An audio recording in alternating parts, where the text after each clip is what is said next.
భూపతిస్ purple frog వార్తల్లో ఉంది. దీన్ని జ్యువెల్ ఆఫ్ గోండ్వానా అంటారు. లివింగ్ ఫాజిల్ అని కూడా అంటారు. దీని వయసు అంటే ఈ స్పీషీస్ ఎప్పటి నుంచి భూమి మీద బతుకుందో తెలుసా? అంటే దాదాపు ఈ స్పీషీస్ అనేది 80 మిలియన్ ఇయర్స్ బ్యాక్ నుంచి భూమి మీద ఉంది. డైనోసార్స్ టైం నుంచే ఉందంట. ఈ స్పీషీస్, ఈ ఫ్రాగ్ స్పీషీస్ ప్రత్యేకత ఏంటంటే ఇది భూమి లోపల ఉంటుంది. ఓన్లీ మేటింగ్ టైంలోనే, రైనీ సీజన్లో మేటింగ్ టైంలో బయటకు వస్తుంటుంది. ఎక్కువగా వెస్ట్రన్ ఘాట్స్లో ఈ స్పీషీస్ చూస్తుంటాం అనమాట.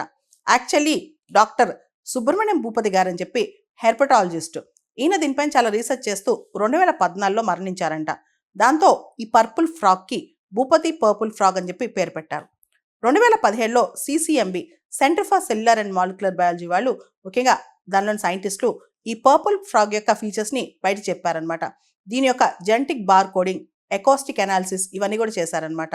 యాక్చువల్లీ ఇది ఎప్పుడు కూడా అండర్ గ్రౌండ్లో ఉంటుంది, సబ్ టెరేనియన్ అనమాట. హెవీ రెయిన్ఫాల్ వచ్చినప్పుడు అలాంటప్పుడు వచ్చి మేటింగ్ చేసుకుని మళ్ళీ వెళ్ళిపోతుంటుంది.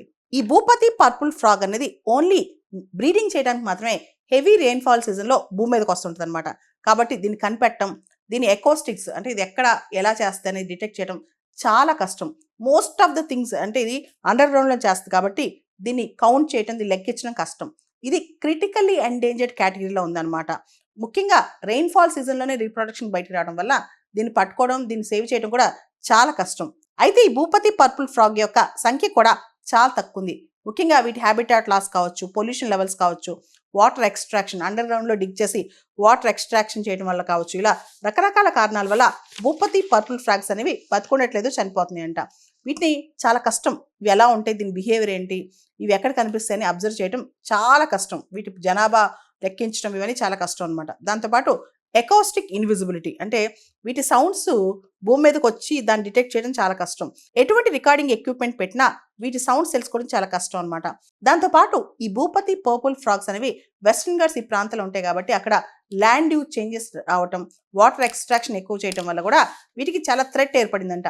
రీసెంట్గా హైదరాబాద్కి చెందిన సిసిఎంబి సైంటిస్టులు వీటికి సంబంధించి జెనెటిక్ బార్ కోడింగ్ చేసి ఇవి సపరేట్ స్పీషీస్ అని చెప్పి గుర్తించారనమాట. అదేవిధంగా రీసెంట్గా వీటి ఎకోస్టిక్ అనాలిసిస్ కూడా చేశారు. వీటి సౌండ్స్ని బట్టి ఈ మేటింగ్ కాల్స్ ఎలా ఉంటాయని చెప్పి అనాలిసిస్ కూడా చేశారనమాట. ఈ భూపతి పర్పుల్ ఫ్రాగ్స్కి చాలా ఎవల్యూషనరీ హెరిటేజ్ ఉంది కాబట్టి, ముఖ్యంగా ఇవి 80 మిలియన్ ఇయర్స్ ఓల్డ్ నుంచి స్పీషీస్ ఉన్నాయి కాబట్టి వీటిని జ్యువెల్ ఆఫ్ గోండ్వానా అని కూడా పిలుస్తారనమాట. అయితే దీనికి ఇంత చరిత్ర ఉన్నా సరే 2017 వరకు కూడా వీటి గురించి ఎక్కువ బయట తెలియదు. ఎందుకంటే ఇవి చాలా సీక్రెటివ్ లైఫ్ లీడ్ చేస్తాయి, అంటే చాలా దాక్కుని బతుకుతాయి అన్నమాట. అండ్ మన బయోడైవర్సిటీని కాపాడాలంటే అండ్ రకరకాల స్పీషీస్ని కాపాడాలంటే ఇలాంటి వాటి గురించి తెలుసుకోవాలి. ముఖ్యంగా ఈ భూపతి పర్పుల్ ఫ్రాగ్స్ మీద ఇంకా ఎక్కువ రీసెర్చ్ చేస్తే ఇంకా రహస్యాలు ఎక్కువ బయటపడే అవకాశం ఉంది.